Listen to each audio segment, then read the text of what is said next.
你看看一个年轻人哦，都拼死拼活跑外送、加班怎样扛等内都这样子弄起来，才存了100万下来，结果他 all in 到虚拟货币，不是早晚变成诈骗集团的吸收重点嘛？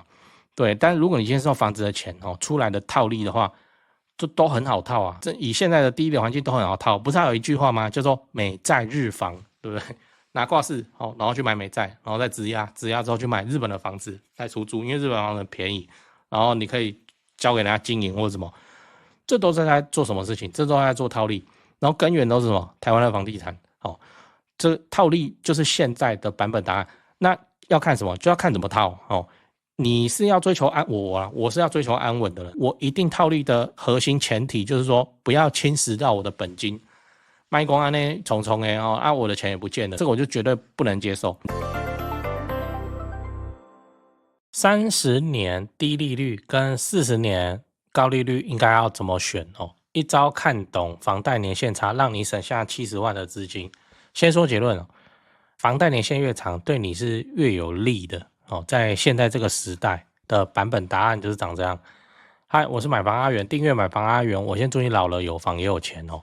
我们上一支影片聊了台积电工程师先买车不买房，那今天我来跟你聊30年低利率跟40年高利率应该要怎么选哦。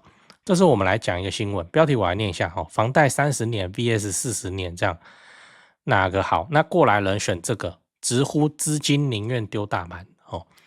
那内容是这样，就是这个网友现在28岁，名下无房，咨询银行以后，银行行员跟他说有2个方案给你去考虑。第一个，年限30年，宽限1到3，利率 1.885。第二，年限40年，宽限3到5年哦，那利率 2.5%。问他你要选哪个，然后他就上来问哦。好，来先说结论哦，选长的，贷款年限长的，我会说就选40年那个就对了啊。我也知道这个利率是高很多啊，高很多就高很多啊。哦啊，重点是你拿出来的钱是少很多的，这件事情哦比较重要。虽然我也不知道他是贷多少，但以1000万的房贷来说，他缴40年的话，每个月的月缴差不多可以少缴12000。那5年以后手上现金哦会多70万左右，那就看他这个钱是要拿去投入股市，还是要存下一间房子都可以哦。所以你要知道为什么房贷不要快点缴完哦。那我们接下来就来聊说为什么我不推荐你快点把房贷缴完。我未看先猜，如果你也有这个观念，应该也是你爸妈给你的，就是不要欠银行钱，房贷要赶快把它缴清，住那个没有房贷的房子才是自己的房子之类的。因为他们那个年代就是这样，年利率9%啊哦。我爸买房子的时候，他说13%哦，13%，然后更老一点的，他们那时候在看军工教怎么会有那个18%啊，就是来平衡啊，很夸张，很恐怖啦。所以我们现在在老人的眼里，这个都要超低利率，在疫情的时候低到不可思议1点多嘛。然后银行最多那时候没有在什么20年、30年、40年的哦，那时候就是我爸是说10年哦，这贷款的话就是10年，就这样。很硬啊，真的很硬，利率又高，年限又短。你要跟银行借钱，以前就是这样啊，要那边要用去求的嘞。以前那个银行大概就是做给关系户的哦，他说什么进去都趾高气扬，怎么样怎么样。然后后来是陈水扁那边打一波以后，就从公营银行开始，然后就开始就变客气了之类，有没有？好好，这不讲政治。总之就是说，我们父母那个年代哦，年限又短，利率又高，所以他们很有压力。这也呼应了另一件事情，叫做买房子在任何时代都不是简单的事。都说什么30年前忠孝东路才多少钱？不是，那时候有那时候的压力哦。好，所以他们都怎么样？他们都很勤劳啊，很勤奋啊，都一直加班啊，打工啊，打2份工、3份工啊。而且以前有没有？以前上班是没有休礼拜6的。我记得我国小的时候还是没有休礼拜6的，好像要去半天嘛之类的。然后现在就变成法定的节假日这样。对啊，以前的人工作起来是很拼命的，然后他们也不觉得这个叫拼命，他说熊班不乱呢，哦，就这样。他们希望什么？他们希望赶快把房贷还掉、缴清，这样就不是说要赚钱来还给银行哦。啊，现在时代不一样了，环境不一样了，版本不一样了哦。我们平心而论，现在房子这么贵，就算让你多打1份工好了，你是能够多把这个房贷缴掉，缴掉以后，你的身体还吃得消吗？如果是像我这种破烂的身体哦，就算我多兼2份差，我去跑 Uber 或者怎样，我努力一点把房贷在10年内还完，你信不信？之后还是要把这个房子拿去做增贷啊，哦，然后要去做其他的投资或是干嘛啊，或是就要去看病了哦，慢慢调身体。我要表达的事情是，现在的利率环境跟以前真的不一样了哦，真的不一样了。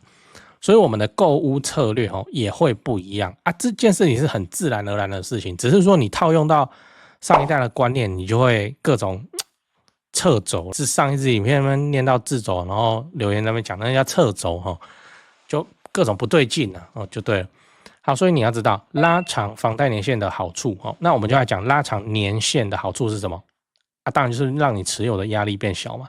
就像我们刚才讲的那个朋友，他现在还28呢，银行愿意给他40年的房贷，所以他还起来是很轻松的那这间房子他就怎样？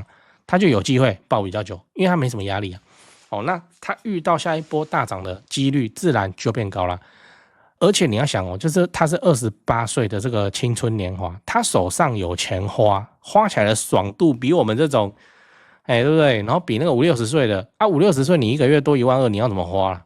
对那个12000给28岁的年轻人多好用，超好用。这就是说小孩子在最想要那个玩具的时候，你没有让他玩到，然后长大以后他都买得起，买了又不玩就是那个感受差别很大。然后偏偏这个是钱28岁有这些钱可以用，你不要讲的那么义正言辞那么大义凛然，存下一间房子不会代志。他28岁他拿这个钱怎么样？他可以去做很多的利用，请前辈吃饭或是干嘛的，然后慢慢的把他的那个人脉什么的都建起来，而不是说加班然后要躲回房间然后继续睡觉。他才28岁呢，28岁呢，这个钱很好用的。28岁的年轻人，你一个月多给他5000块，你看他的生活多么的多彩多姿啊！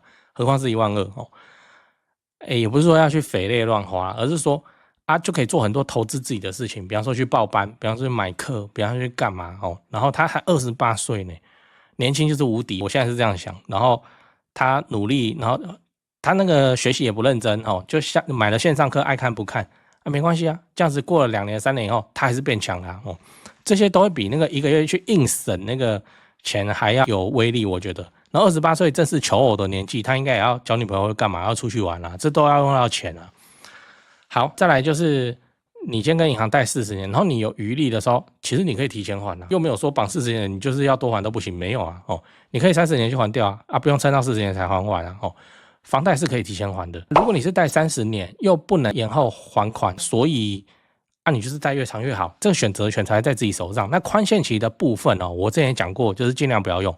宽限期是它不是电灯开关开关关，你这次没跟我说要，你就永远没有，不会那你以后有需要再打去用再打去讲就好了。宽限期我真的是认为是救命用的，跟我们的剧本不知道会员影片有讲过吗？就是买来等3年重新建价拉增贷，就这样所以我是不用宽限期，真的，我手上的房子我都没有在用宽限期，就是等3年足了以后，那个谁家登录我爬起来去拉增贷，然后要干嘛？我现在也还在想，我去跟那个台积电输赢好了，因为不能进房地产嘛。那如果你都在用宽限期，你就没还到本金这样只会让你后面缴款的压力变大。如果这个是自产的，就变成怎样说？没有，我要放6年，放6年以后就要卖掉了，所以宽限期要越长越好。好，这是一种选择，我没有说不好那如果是我的话，我是长期持有主义嘛。那看我影片那么久，你就知道。对，所以我不会去搞这个招，就真的就是本利摊还。我认为我本利摊还还得起，我还不会痛，那我持有才叫没有压力，这样才稳健总之，我更建议的做法就是说，你前2、3年反正你就不要用宽限期然后等到你要用钱你要去日本，然后你要去投资要干嘛？你要拉钱，3年过后还不能卖嘛，因为你要放完6年嘛，你再用增贷的方式把它拉出来，你要买车都可以直上双 B， 就这样。而且这样子手上你会多一笔什么很便宜的钱。如果你一开始就在用宽限期，你就要额外自己存，你存了下来骗鬼嘞。对啊，现在钱那么好花，你还存了下来，怎么可能？好，那大概就是这样，反选长就对了年限比较重要，利率我觉得还好。然后大家包含很多的会员朋友、观众也一样，一直来纠结那个利率，一个0.12%什么的，在我看来没有必要。我们要什么？我们要成数，成数现在被第7波信用管制限制了死死的，所以我们只能说。退而求其次，建价要高，然后要什么？我们要年限长，我们不要利率低，就这样。对这几件事情先讲，不然怕忘记。就现在不是房地产吹冷风嘛？这已经是事实了。那我自己的观察是这样跟你分享一下。先说台北台北市、新北市。那台北目前依然持续在成交那成交的行情没有特别的高，也没有特别的低，就行情这样。只是说现在的买方分布已经变成说50%是自住换屋哦，那50%是财富传承，投资客几乎都离开台北了。那我想这个也不赖嘛，就没有投资客在那边恶性炒作哦。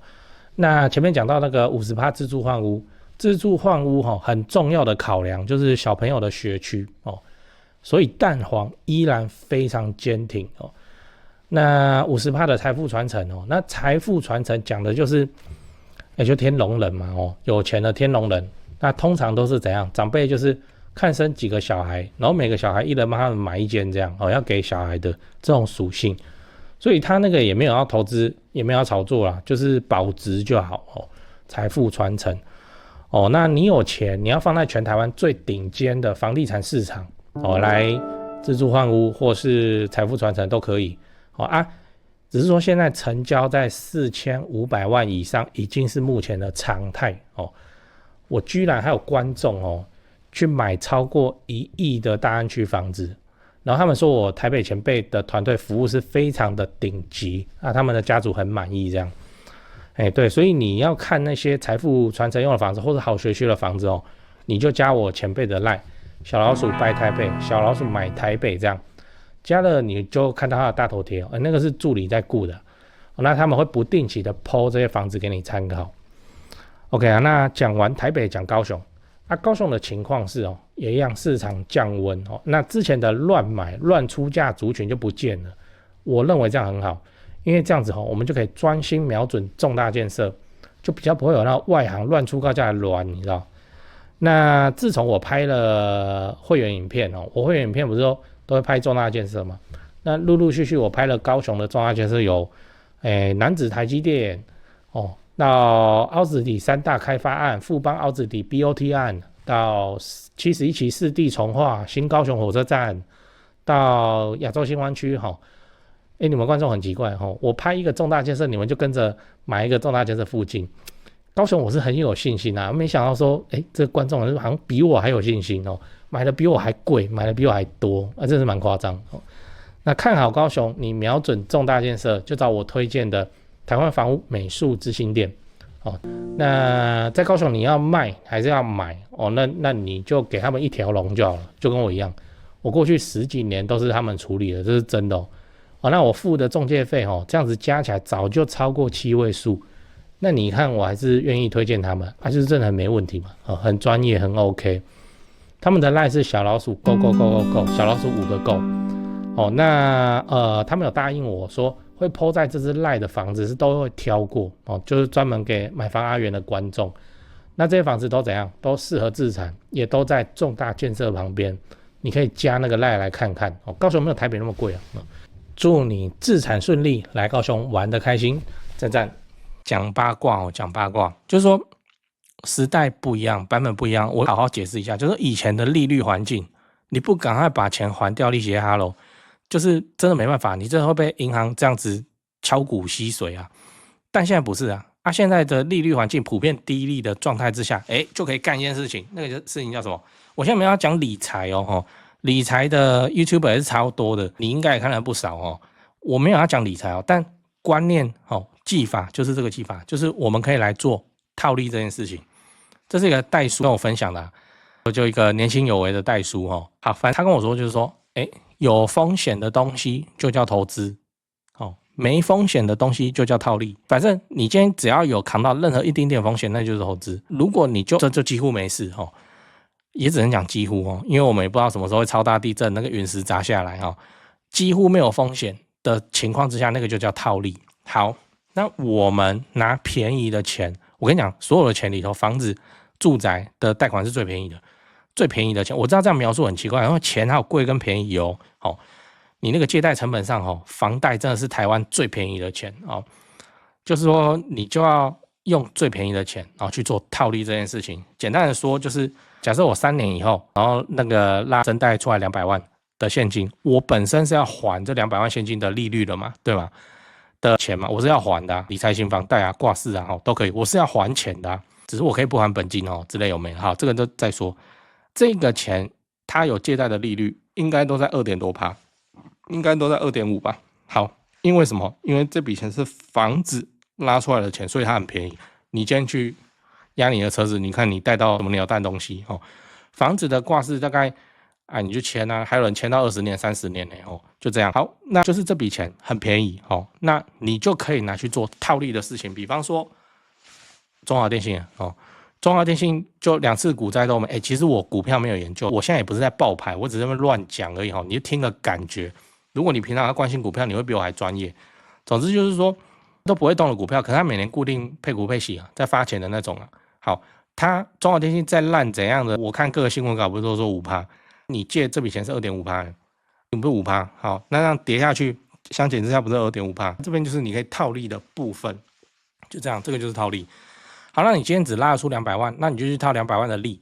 好，那如果你今天拉了，比方说你运气很好，你继承到什么店面之类的，好，你今天拉得出2000万的话，这个2.5%套起来就很厉害了，对不对？你看2000万每年在那边2.5%，你拿那个股票配股配息的钱拿去还那个你房子拿去增贷的那个利息啦，还完之后还有剩，然后该缴税啊，剩下你就可以花了嘛，就是这样。同时会发生什么效果？同时会发生说，你房子还在，它还在市场中去参与通膨、参与增值，然后你又多了这个股票，我中华电信说我乱讲，我讲中华电信应该不会被骂吧？如果今天讲一个什么飘来飘去，那才会被骂吧？好，那你就放中华电信 ，OK， 好，它也很稳定，足够稳定，在那边生钱给你花。好，这两者一点啊，你看你可以同时用一间房子，然后去生出2000万部位的中华电信，这样日子就好过了，你知道？这样你就老有所依，你就老了有房也有钱啊，那你知道不？那大概就是走这个剧本啊，这个剧本纵观起来叫做什么？就是套利。就是用房贷便宜的钱去赚稍微贵的钱，那你要去拿去赌博，或者是做什么1年30%的股票，或者你要拿去玩期货，我跟你讲没有不行哦。为什么？因为这笔钱很便宜。比方说，你就用挂式敲了1000万出来，那这其中的100万你就敢去乱花，你就敢去买什么虚拟货币，去冲杀一阵。为什么？因为没关系啊，这笔钱很便宜，而且它的年限很长，你可以慢慢还。我没有鼓励这种行为，我只是说，你看看一个年轻人这拼死拼活跑外送加班怎样 cam 等内都这样子弄起来才存了100万下来，结果他 all in 到虚拟货币，不是早晚变成诈骗集团的吸收重点嘛？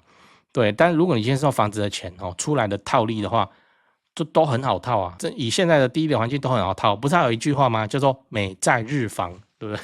拿挂式然后去买美债，然后再质押，质押之后去买日本的房子再出租，因为日本房子很便宜，然后你可以交给人家经营或者什么，这都是在做什么事情？这都在做套利，然后根源都是什么？台湾的房地产，这套利就是现在的版本答案。那要看什么？就要看怎么套你是要追求我是要追求安稳的人，我一定套利的核心前提就是说不要侵蚀到我的本金。卖光安呢重重我的钱也不见了，这个我就绝对不能接受。那比较冲动的人他就可能会怎么样？可能让葛姐他承担一定的风险，然后去换个1年15%、20%的报酬，没有不行。那就是看你身上挂的量有多大套利的这个有多大就 OK 了。我再重复一次就是投资这种东西我很不喜欢，就是它会食掉我的本，我就不喜欢。我宁愿就是很少的钱，可是它是稳赚的这种情况，我慢一点、久一点没有关系，反正现在人均余命那么长，大家就来熬。所以我们只要把握守住手上的钱就好了，你不要乱搞就好了嘛。你不要说什么挂式增贷，然后全部 all in 比特币，这样子你不爆炸谁爆炸？那如果你挂式之后，然后你就去 all in 一个台积电，然后 all in 一个中华电信，然后随风摆动，这很合理吧？对，这真的很合理啊！你也可以怎么样？你就是房子安安静静的去还款，你就从来不做这些操作也可以。那你就是生活费或者什么，你要额外自己赚。那速度上，你以3个月、半年来看都没有差。可是你以2年、3年、5年来看，那个有在套利的人他就活得比较好，甚至说把套利的这个技法掌握起来，很可能是我们老了有房也有钱 UCC 的关键至少现在的利率环境版本答案就是长这样。相对的以前我们爸爸妈妈在还什么房贷9%，那你要不要看看那时候的投资机会有多嚣张？你光存钱在银行，他可能都给你7、8%了。那外面的投资机会不是动辄20几%、30几%起跳？那你看那个年代用投资赚到钱的长辈有多少嘛？你家亲戚有多少嘛？很少很少啦。所以我们不要去做投资的事情比较好，因为他承担就毕竟是承担风险，而且这是牵连到我的房子。我们要做就是做套利的事情套利。先说我自己没有这样子做，因为我还是不太放心，我还在研究怎样是几乎是无风险的套利的状态。我只是把这个思路告诉你，分享给你说，现在的低利环境哦，其实我们是可以这样用，因为房子押出来的钱便宜，我可以去做很稳定，然后烧高。人家是开公司的呢，开公司的任务是赚钱或者干嘛，他本来就在赚钱啊，哦，那就是赚多跟赚少的差别。如果又是特许行业，比方说电信、中华电信，那不是很好？他2次股灾都没事，他到底要怎样才有事的这种情况？然后他缴电信费不是跟缴水电一样，这很好啊。可是你要靠中华电信那边大赚，有可能吗？不太可能。那你就自己去平衡、评估，去兜出一个你自己的最佳解。那我现在认为的最佳解是，反正就是不要用宽限期，然后你保留增贷的资格。那之后增贷出来之后，就看要怎么样。我现在的想法是专注本业，就做生意或是干嘛去扩大本业用的。我个人认为这样子赚钱的那个效率，那是我的本业。我当然知道做生意赚赚赔赔，可是那是我本业，我都知道那个风险怎么样啊，我还敢去花。那个胜率是大的，我才会去花嘛。那大概就是这样，甚至就是猜一点点出来赌博。那个我不是说真实意义的博掉，而是我们可以去参与那种超高风险的事情，比如光下面妖股啊，或者什么什么的，你就可以大胆的去买了哦。为什么？因为这些钱赔掉你也不心痛的状态，因为还款期限很长嘛。你听我描述了那么多，你有没有感觉说，这个真的是怪怪的？怎么？妈的，这阿元是攻杀毁，这东西有道理吗？这合法吗？我跟你讲，现在真的是这样。我已经是很保守的频道的 YouTuber 了。你去看，尤其是我前辈他们在聊天各种叠来叠去然后交叉来交叉去美债我是从哪里听到的？然后什么基金够安诺，然后又可以质押多少钱，然后又可以做好几层1000万的现金去买债券那你可以压6成出来，你压6成不是有600万吗？要不然再去买然后又可以拉6成，然后第2层、第3层、第4层。我许说，他说这个是套利，这个很稳，怎样，可是我看了会怕都有人做，那我为什么会怕？我不了解嘛，我对那个东西我不了解。同理你可能平常有在研究股票、基金、期货、保险，随便。对我来说，那个就是有风险的投资，可是对你来说，那个东西是套利，这样就对了这就是你命中注定会赚到的钱。分享看看。